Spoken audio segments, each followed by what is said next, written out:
Essa aula busca integrar o curso de Teorias da Comunicação 1 do Departamento de Comunicação da Universidade Federal de Santa Maria para os cursos de Jornalismo e Relações Públicas. É uma disciplina de segundo semestre e nesse primeiro encontro eu vou discutir o conceito de comunicação.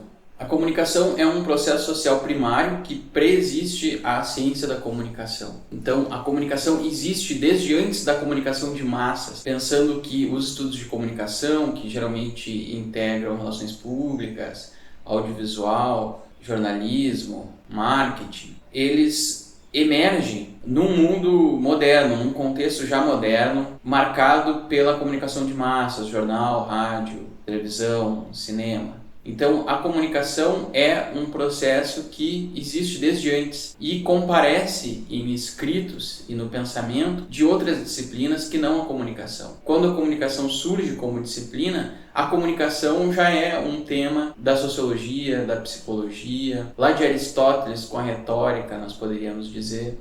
Então, pensando o que é a comunicação para além das ciências da comunicação, para além da comunicação de massas, a gente pode dizer que os processos comunicacionais são intermináveis e, de algum modo, infinitos, né? A gente está sempre em processo de comunicação e eles não são exatamente humanos também, como a gente tende a conceber nas ciências da comunicação, que se limita, de algum modo, à comunicação humana e, eu diria ainda, à comunicação humana amparada pela técnica, pela tecnologia, pelo rádio e aí por diante.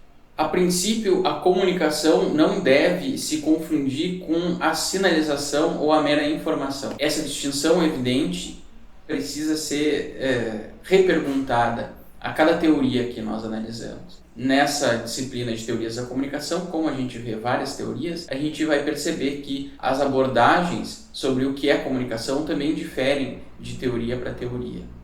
A gente poderia dizer que na natureza, nas interações, tudo sinaliza. E fica em aberta a questão de se a sinalização é já comunicação. Se a comunicação não requeriria um processo interativo. Se a comunicação não seria, portanto, um processo, justamente, que envolve o feedback, a resposta da pessoa receptora. Nesses casos, então, nem toda a interação é comunicação. Porém, como eu disse, é preciso ver teoria a teoria, né? Como cada uma aborda ou nomeia alguma coisa como comunicação. Tudo sinaliza. Os animais, os seres humanos, a chuva, o frio, o calor, sinaliza algo, né?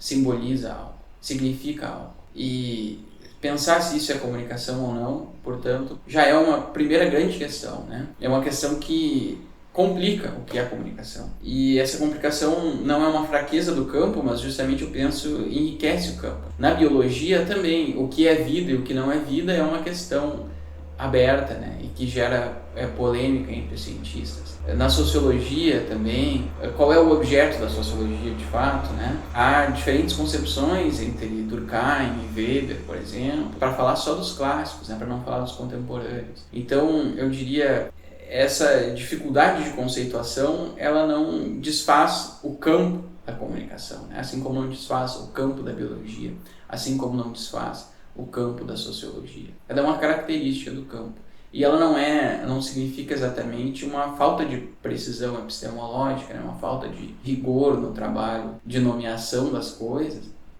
mas justamente significa a complexidade do campo, dos processos que o constituem, a multiplicidade de abordagens que existem também, né? E, por vezes, definir de uma maneira muito estanque o que é a comunicação, o que é vida, qual o objeto da sociologia, por exemplo, pode empobrecer a possibilidade de perspectivas, de resultados nas análises.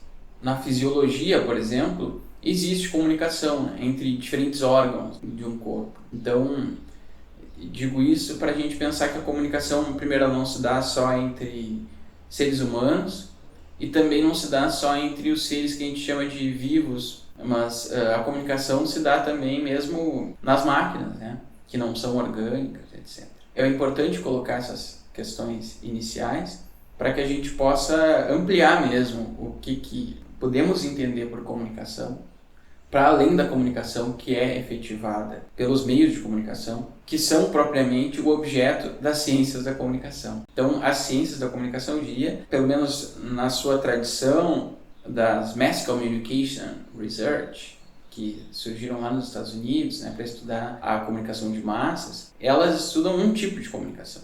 Elas não dão conta do todo da comunicação. É evidente que, contemporaneamente, nas suas pesquisas, muitas pessoas vão fazer esse elo, né, da comunicação enquanto comunicação de massas com outros tipos de comunicação e vão fazer esse movimento que eu estou tentando expressar de ampliar o que pode ser comunicação. Mas, tradicionalmente, em algumas das primeiras teorias, a gente vai ver também que nem em todas, a comunicação se limitou aos estudos de comunicação de massas, né? Foram esses estudos que influenciaram o campo que a gente chama hoje de ciências da comunicação.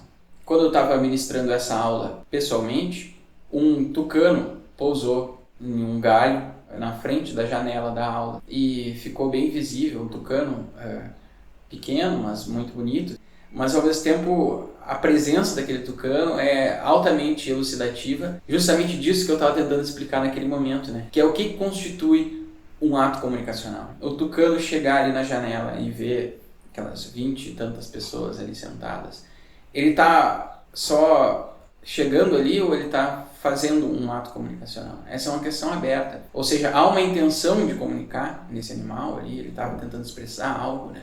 É algo que não é muito simples, muito rápido de responder. Pensando também nos mundos indígenas, muitas vezes recorre à ideia, à prática do feitiço, né? O feitiço é algo que se lança contra alguém. O feitiço é, de algum modo, uma prática comunicacional, né? Mas saber se houve feitiço ou não, saber se algo que ocorreu, por exemplo, se alguma pessoa adoeceu foi por feitiço, portanto, num ato transmissivo, é algo aberto também.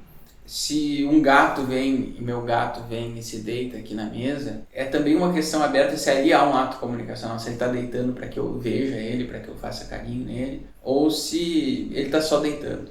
Então, embora esses exemplos pareçam simples, eles trazem consequências interessantes para a gente pensar o que é a comunicação. Quais os limites do que eu posso nomear como ato comunicacional. Uma outra questão que é interessante colocar desde o começo e que pode ser melhor apreciada conforme a gente vá visitando as teorias da comunicação é se a comunicação é um ato transmissivo ou um processo interativo. Como eu falei anteriormente, isso depende de teoria para teoria.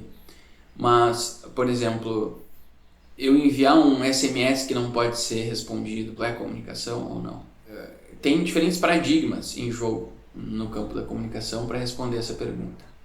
Na teoria matemática da informação, por exemplo, que é uma das teorias que compõe a disciplina, saber se houve comunicação equivale a podermos reconhecer no comportamento do receptor a intenção do emissor. Então, aí não há uma via de mão dupla. Porém, outras abordagens vão enfatizar isso que é o feedback, uma resposta, e vão enfatizar que o processo comunicacional tem uma ida e uma vinda, etc. Mas, bom, eu estou dizendo isso só para pontuar que esse entendimento varia, né? E essa variação, que é ter feedback ou não para constituir um ato comunicacional, já faz diferença. As teorias que levam em conta o feedback, elas tendem a serem mais horizontais, digamos assim, né? Mais interativas. A comunicação face a face, por exemplo, ela tende a envolver o feedback, já que, pelo menos na expressão do receptor, eu capto algo, né? A pessoa comunica. Já em alguns modelos da comunicação de massas, o feedback participa menos, digamos assim. Aqui no YouTube, por exemplo, tu pode mandar um feedback, que é dar um like, dar um dislike, fazer um comentário, compartilhar e etc. Fazer um vídeo resposta. Mas também não necessariamente, né? A pessoa pode só assistir e pronto. Então, na comunicação de massas, o feedback também não está garantido. Em programas de rádio, programas de televisão, por exemplo, pode haver feedback, que é tu ligar para o programa, tu conversar sobre o programa, tu mandar uma cartinha, sei lá. Mas também não está garantido, né? Não necessariamente o feedback participa desses processos de comunicação de massa. Embora ele sempre exista, digamos, como latência, como potência. Então, só nessa questão ontológica da comunicação, né, tendo em vista que a ontologia é o estudo dos entes, o estudo do que as coisas são, de algum modo, né? Então, só nesse problema do que é comunicação já dá para fazer muito estudo, de uma carreira inteira, digamos assim. Só nessa entrada da disciplina de teorias da comunicação, sem nem a gente se ater a uma das teorias em específico, a questão de o que é comunicação, o que constitui comunicação, já é complexa o suficiente, né, para suscitar uma série de desdobramentos. Mas os estudos em comunicação podem ser divididos em 3 pontos, principalmente. Primeiro, a teoria da informação, que estuda o armazenamento, a quantificação e a comunicação da informação em geral, né? Uma teoria que se volta mais para a informação.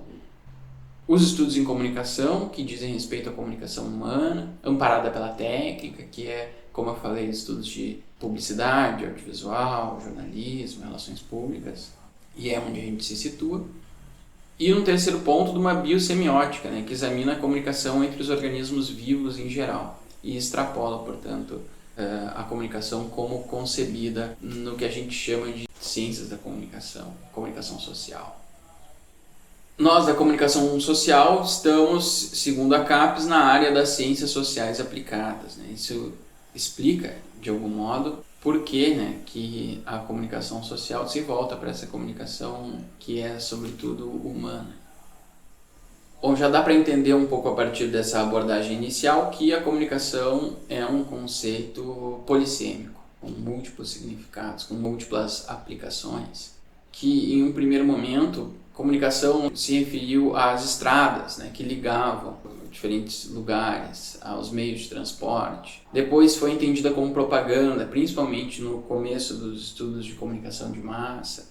Passou a ser compreendida como o processo social de interação, né? Aí, nesse caso, levando em conta mais o feedback, pois interativo, ou seja, mais horizontal, né, que a comunicação de massa somente.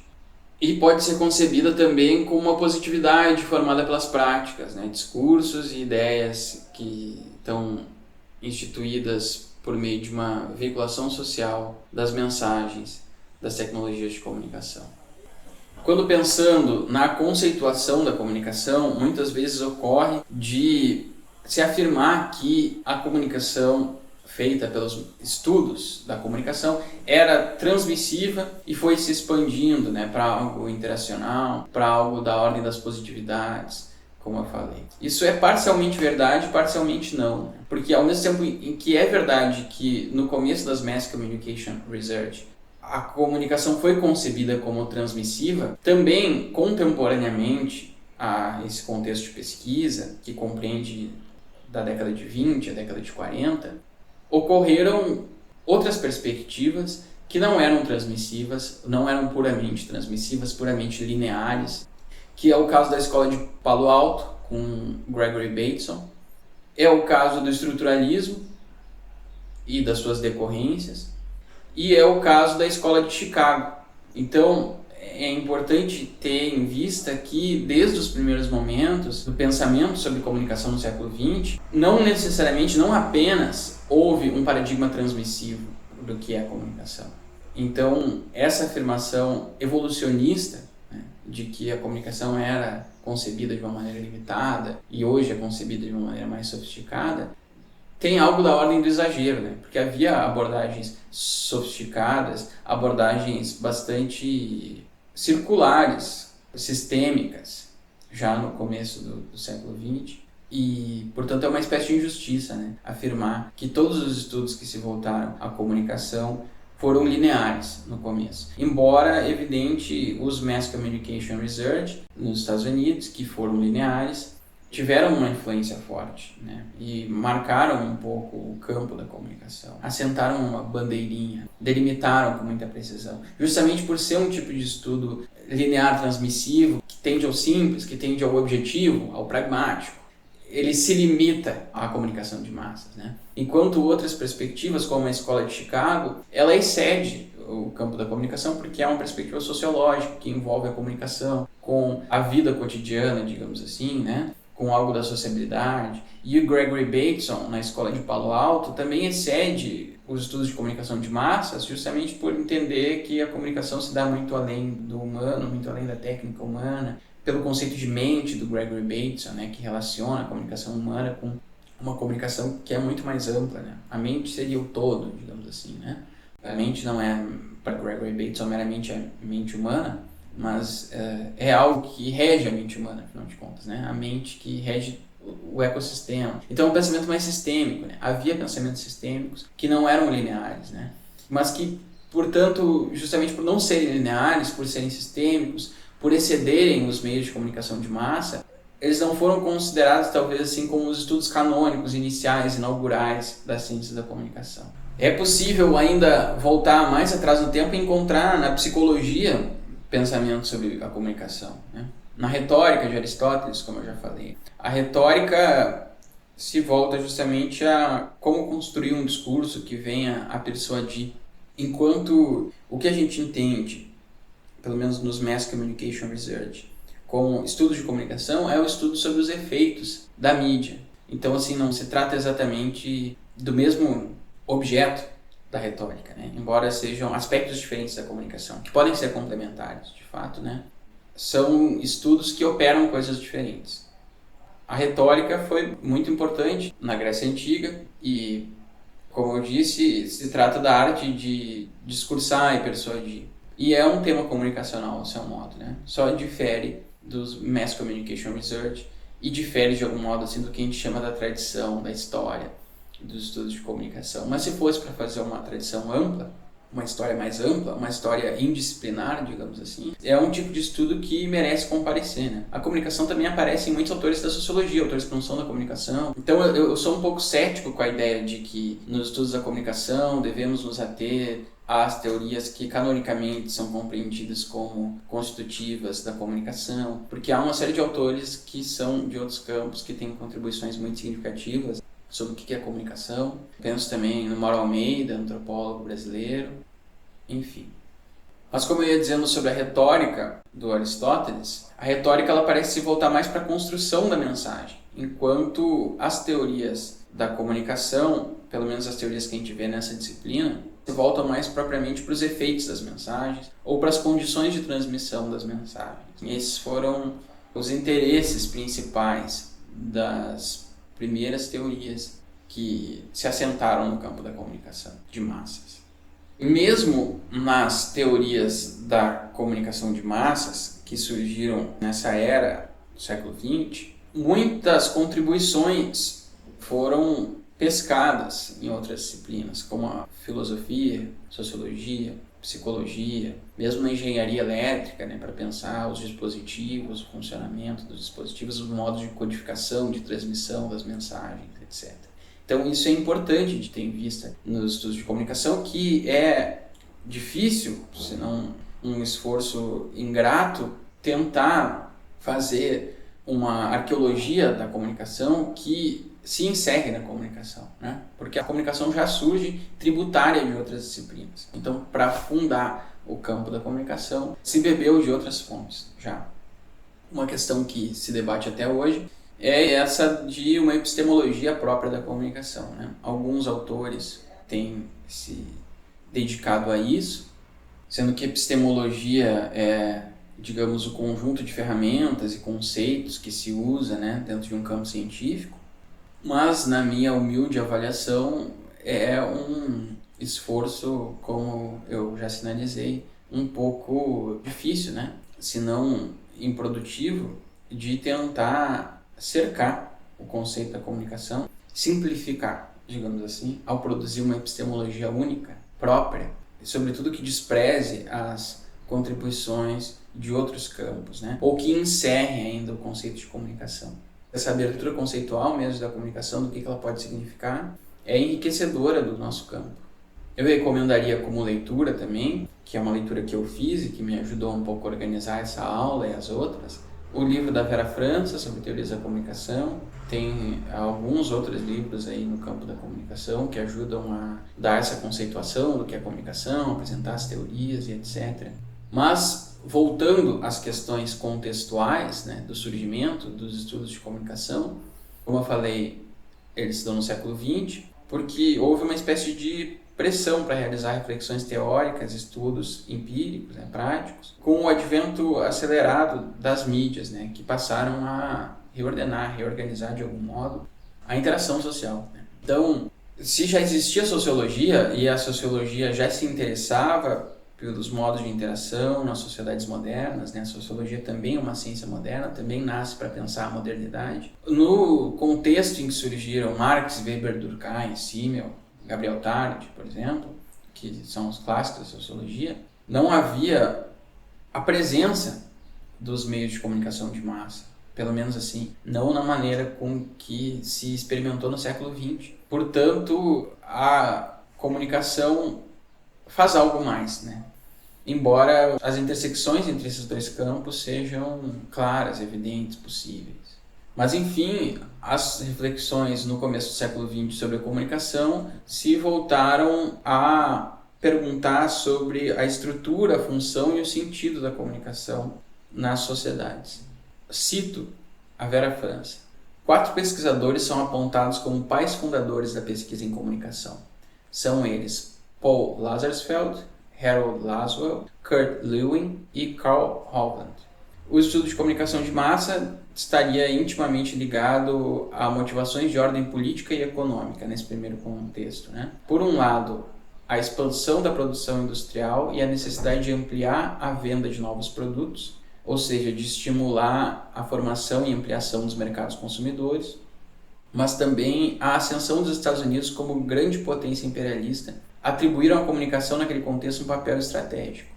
Então daí se compreende, de certo modo, o protagonismo estadunidense nesses estudos, o pioneirismo estadunidense, que era uma sociedade do consumo marcada pelos meios de comunicação e que se interessou em levar adiante esses estudos para pensar a formação da opinião pública, a ampliação de mercados, a propaganda política, que na primeira metade do século XX foi muito importante, não só para os Estados Unidos, mas também para a União Soviética, para o socialismo, marxismo de um modo geral, para além da União Soviética, justamente. Por exemplo, Gramsci, que foi um marxista italiano, nos seus Cadernos do Cárcere, que foram a principal obra do Gramsci, ele argumenta que as sociedades europeias ocidentais, elas diferem da União Soviética justamente porque na União Soviética haveria uma comunicação centralizada, e que bastaria, portanto, matar o czar, tomar o Estado, que se tomaria os meios de comunicação. Já no Ocidente a coisa não é assim, porque há uma série de jornais independentes e que a luta ideológica precisaria se dar no campo da comunicação. Estou dando esse exemplo para pontuar como que a comunicação foi importante para o marxismo, também para além da comunicação estatal soviética, mas ela foi importante sim na Primeira e na Segunda Guerra Mundial, que foram guerras de nacionalismo. Nos Estados Unidos havia propaganda anticomunista, ou mesmo assim o nazismo dependeu altamente da comunicação de massas, na propaganda política, no antissemitismo, na difusão de mensagens antissemitas e ideológicas nazistas de um modo geral, na construção do personagem Hitler e assim por diante.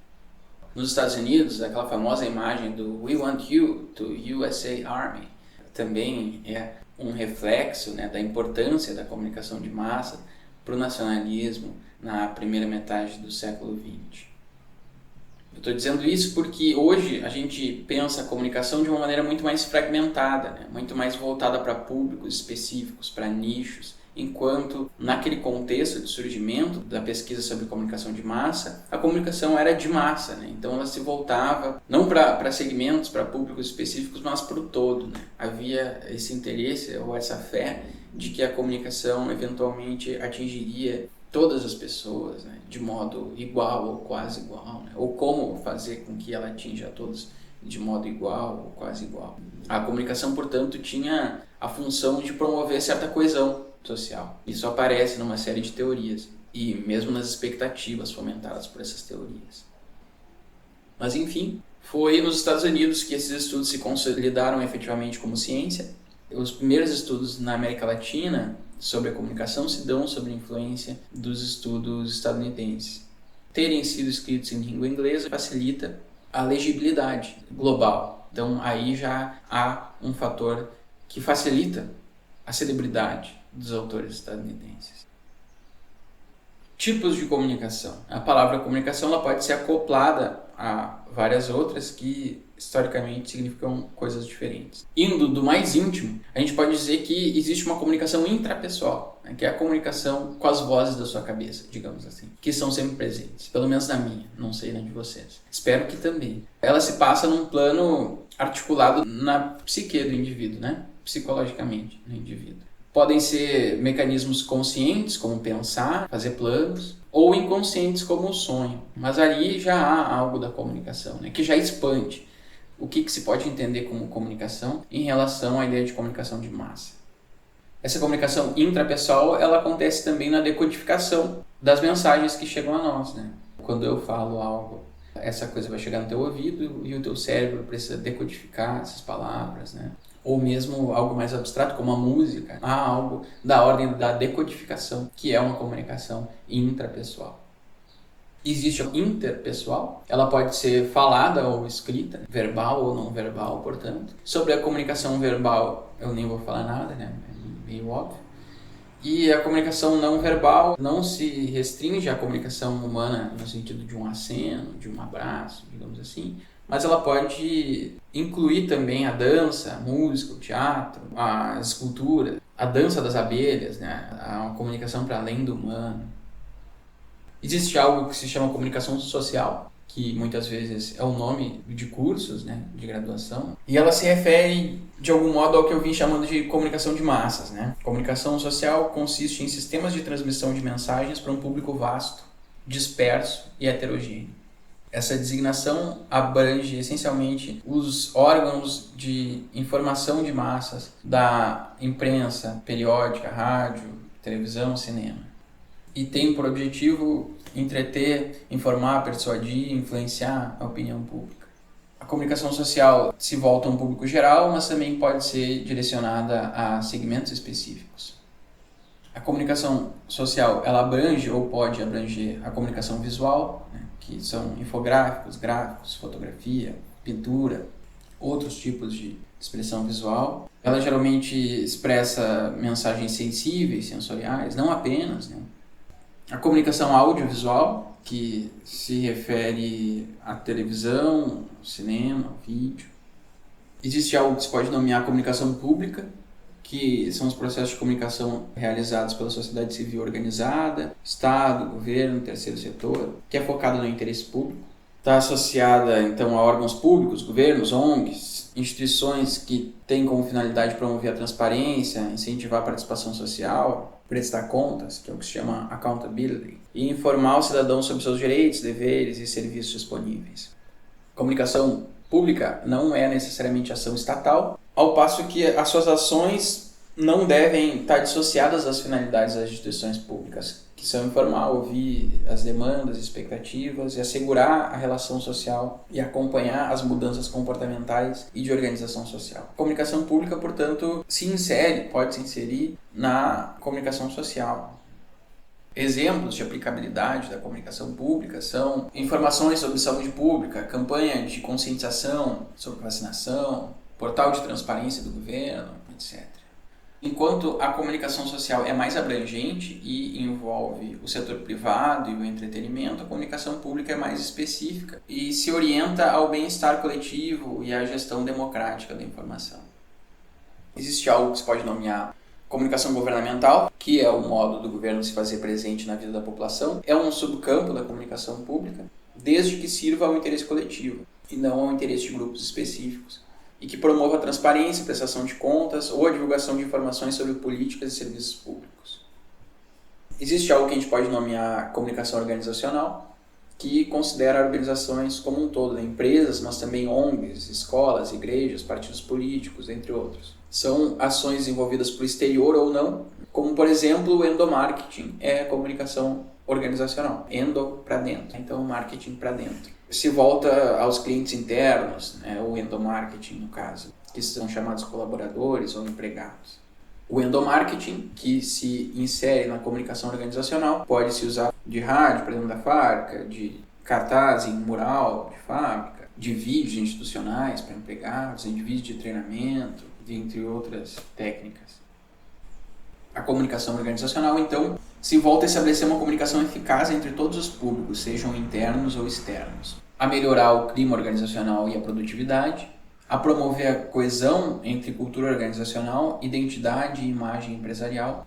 Outras técnicas de comunicação organizacional podem ser os boletins, as intranets, que são sistemas de internet para dentro das empresas, reuniões, ou, quando se voltando para o público externo, campanhas, eventos, assessoria de imprensa, vídeo institucional.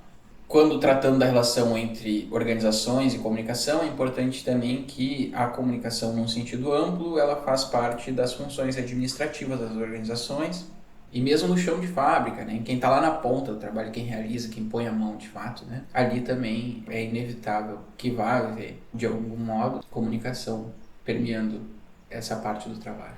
Por fim, do que eu separei para falar hoje, a comunicação empresarial ou institucional. A comunicação empresarial é uma área estratégica do planejamento da comunicação dentro de uma empresa.